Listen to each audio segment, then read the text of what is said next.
दोस्तों नमस्कार, मैं Rajneesh Kumar PVR aquaculture farm से। कैसे है मेरी पीवीआर एक्वा फैमिली? आप सब स्वस्थ और मस्त हैं। बहुत बहुत धन्यवाद आपका हर वीकेंड वाले लाइव सेशन में जुड़ने के लिए। और मेरा विश्वास है कि आपको उससे कुछ बेनिफिट ही होगा, आपके कुछ कल्चर पे इम्पैक्ट रहेगा। आपकी जो छोटी छोटी क्वेरीज हैं वो वहाँ पे डिस्कस कर पाएंगे और उस प्लेटफॉर्म पे जितने ज्यादा किसान भाई एंटरप्रेन्योर्स रहेंगे उन सबको भी कुछ ना कुछ वहां से बेनिफिट मिलेगा। दोस्तों इस वीडियो में आज हम बात करने वाले हैं कि जो मेजर प्रॉब्लम्स हैं फिश फार्मिंग में, अभी भी लोग बाग जो फेस कर रहे हैं मेजर प्रॉब्लम्स। क्योंकि किसान भाई ने कहा है कि भाई क्या प्रॉब्लम्स है, सब सक्सेस की बात तो कर रहे हैं, कुछ प्रॉब्लम्स भी तो है इस इंडस्ट्री में। बिल्कुल प्रॉब्लम्स है। आज मैं इस वीडियो के माध्यम से आपको ये शेयर करने वाला हूं। सबसे बड़ी प्रॉब्लम है इस इंडस्ट्री की, जो आपका सीड क्वालिटी है उसका सप्लाई होना। मतलब जो सीड क्वालिटी है वो हर जगह, हर फार्म, हर हैचरी पे डिफरेंट है। क्योंकि अनऑर्गेनाइज अनस्ट्रक्चर इंडस्ट्री है, तो पहली प्रॉब्लम का रिजोल्यूशन यही है कि किसान भाई जिस हैचरी से सीड खरीद रहा है वो उसके ब्रूड स्टॉक या वो उसने क्या खाना खिलाया है, क्या एज है ब्रूड स्टॉक की, क्या साइज है ब्रूड स्टॉक का, वो चेक करे। हम इसे सिंगल लाइन में कहेंगे इनएडिक्वेट सप्लाई ऑफ सीड।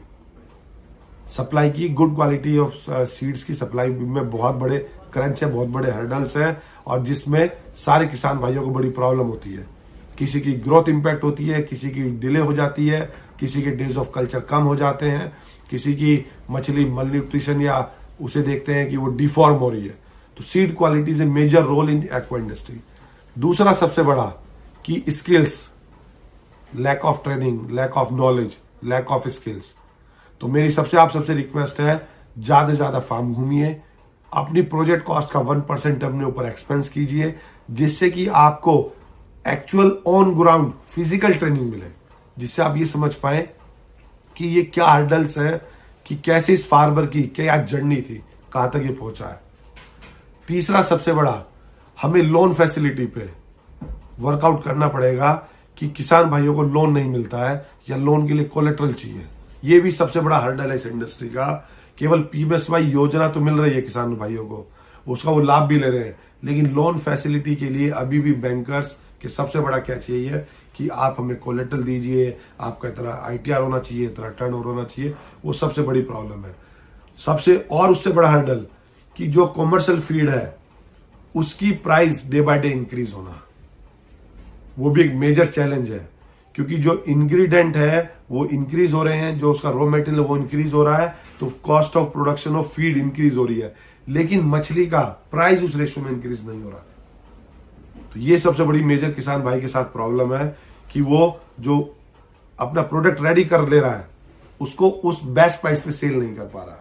तो इसके लिए हम किसान भाइयों को मिलके एक कम्युनिटी बनानी चाहिए कि कैसे हम अपने फिश की प्राइस को इंक्रीज बढ़ाए करेंगे। एक और मेजर हर्डल है बहुत अच्छी ट्रांसपोर्ट फैसिलिटी ना होना। आपको मछलियां एक डिस्ट्रिक्ट से दूसरे डिस्ट्रिक्ट भेजना है, अगर लाइव फिश भेजना है तो उसमें आपकी कॉस्ट ऑफ जो प्रोडक्शन में वो ऐड हो जाता है, इंक्रीज हो जाता है, क्योंकि आप लार्ज वॉल्यूम में भेज नहीं पाते हैं।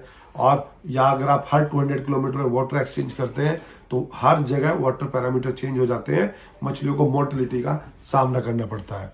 लेबर का इश्यू भी बहुत रहता है, ये भी एक मेजर चैलेंज है इस इंडस्ट्री का। लेबर, आप कहीं पे भी, लेबर सेंट्रिक बिजनेस नहीं है, लेकिन अगर लेबर गायब हो जाए तो प्रॉब्लम तो है। तो लेबर का भी हमें वर्कआउट करना चाहिए जब भी हम फार्म सेटअप करें कि हमारी कौन सी लेबर क्या काम करेगी। या हम ऐसा करें, हम जो लेबर है उन्हें मल्टीटास्किंग बनाएं कि वो नेटिंग भी कर सकता है, कैचिंग भी करा सकता है, फीडिंग भी करा सकता है और डे टू डे ऑपरेशंस भी कर सकता है। एक और चैलेंज है हमारा, वो state to state, location to location है। जैसे बिहार में हो सकता है, आसाम में हो सकता है, जो नेचुरल क्लामिटीज है। तो जब भी हम अपना एक्वा पार्क या वाटर पार्क या फिश फार्म्स बनाएं तो हम हमेशा ये बड़ा ध्यान रखें उस लोकेशन का ज्योग्राफिकली हम लास्ट के 2-3-4 साल का स्टडी करें कि कोई वहां नेचुरल क्लामिटीज तो नहीं आई, कोई बाढ़ तो नहीं आ गई। अदरवाइज आपकी सारी क्रॉप जो भी आप हार्वेस्ट करने वाले हैं सारी वॉश आउट हो जाएगी।